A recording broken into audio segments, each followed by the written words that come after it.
Hello students, आज की class में हम पूर्ण आंतरिक परावर्तन और क्रांतिक कोण के बारे में पढ़ेंगे। पूर्ण आंतरिक परावर्तन क्या होता है?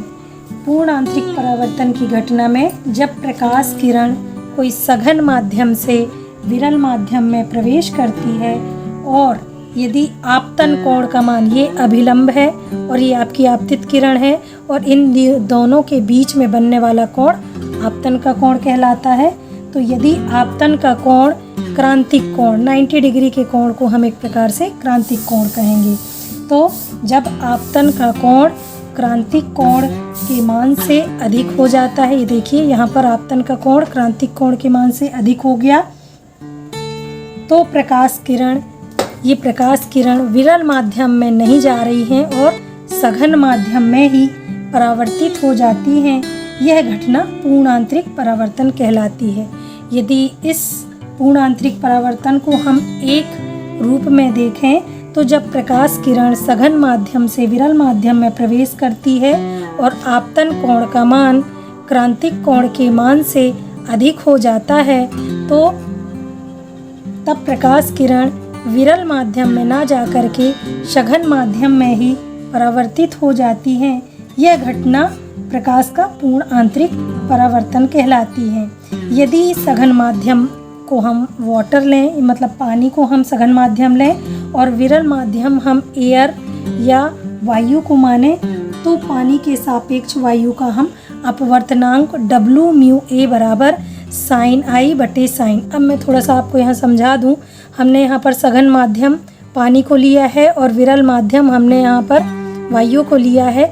जब ये प्रकाश किरण सघन माध्यम से विरल माध्यम में प्रवेश करती हैं, तो ये देखिए, ये अभिलंब और आपतित किरण के बीच का कोण आपतन का कोण कहलाता है और अभिलंब और परावर्तित किरण के बीच का कोण परावर्तन का कोण कहलाता है। तो ये आपतन का कोण हुआ, ये परावर्तन का कोण हुआ। अब अगर हम दूसरे, तो यहाँ पर जो हमारा क्रांतिक कोण है 90 डिग्री का कोण, वो क्या है? बड़ा है। किससे? आपतित किरण से।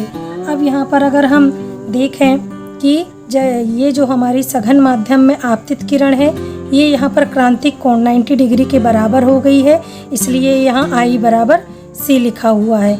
इसके बाद ये देखिए, यहाँ पर I is greater than C, मतलब ये जो आपतन का कोण है ये क्रांतिक कोण से बढ़ गया है, इसलिए यहाँ पर I बराबर C लिखा हुआ है। अब हम पानी के सापेक्ष वायु का अपवर्तनांक लेते हैं, तो यहाँ पर आप देखिए, पानी के सापेक्ष वायु का अपवर्तनांक, तो पानी को यहाँ पर जो आपतित किरण और अभिलंब के बीच का कोण है आपतन का कोण, इसलिए हमने यहाँ पर साइन आई लिया है और साइन आर लिया हुआ है विरल माध्यम के लिए। यदि हम जानते हैं कि I बराबर C, मतलब जो आपतन कोण है वो क्रांतिक कोण के बराबर हो जाता है, इसलिए I बराबर C है। तो R का मान हम क्या करेंगे? 90 डिग्री ले लेंगे। ये R जो आपका परावर्तन का कोण है वो 90 डिग्री के बराबर हो गया है, इसलिए WμA बराबर साइन, चूँकि I C के बराबर है इसलिए यहाँ पर I की जगह हमने C रख दिया है और साइन R की जगह हमने 90 रख दिया है। आपको पता है कि साइन 90 का मान 1 होता है, इसलिए हमने यहाँ पर साइन C बटे 1 लिख दिया। अब यहाँ अगर हम इसको देखें तो क्या साइन C का मान क्या होगा? ये यहाँ पक्षांतर कर देंगे तो क्या होगा? 1/A μW बराबर साइन C। अब हमको क्या करना है? यहाँ पर A μW मतलब एयर के सापेक्ष में हम पानी का अपवर्तनांक लेंगे, इसलिए हम क्या करेंगे? 1/sin C लिख देंगे।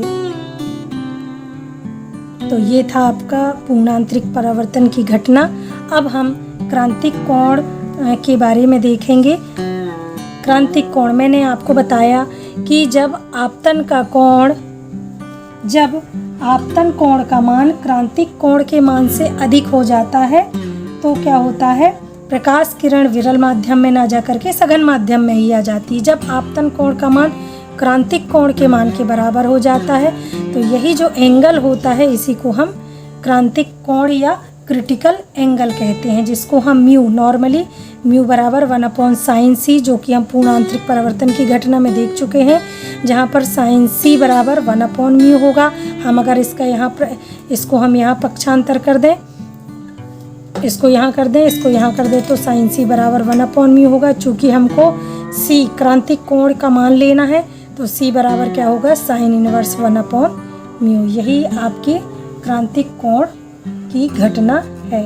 इस प्रकार हमने पूर्ण आंतरिक परावर्तन और क्रांतिक कोण की घटना का अध्ययन किया है। Thank you.